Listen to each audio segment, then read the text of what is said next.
Hi friends, வாங்க இன்றைக்கி தக்காளி தோசை எப்படி செய்கிறதுன்னு பார்க்கலாம். 3 தக்காளி கட் பண்ணி வச்சுருக்கேன். வரமிளகா காரத்துக்கு ஏற்ப எடுத்துக்கோங்க.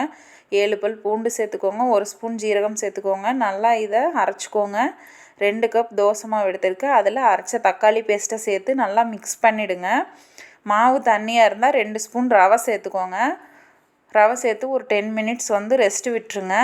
இப்போது தேங்காய் சட்னி எப்படி செய்கிறதுன்னு பார்க்கலாம் வாங்க. 4-5 ஸ்பூன் தேங்காய் எடுத்துக்கோங்க.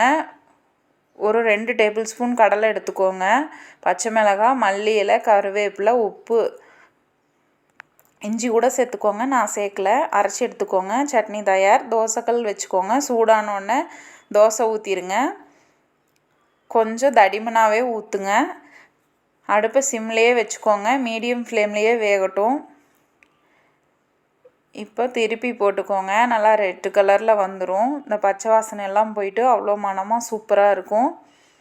நீங்களும் செஞ்சு பாருங்கள். தோசை முருகலாக இல்லாமல் பஞ்சு போல் ஊற்றுனா சூப்பராக இருக்கும். வாங்க நீங்களும் தக்காளி தோசை சாப்பிட்லாம். இன்னொரு மினி விலாகில் பார்க்கலாம். பாய்.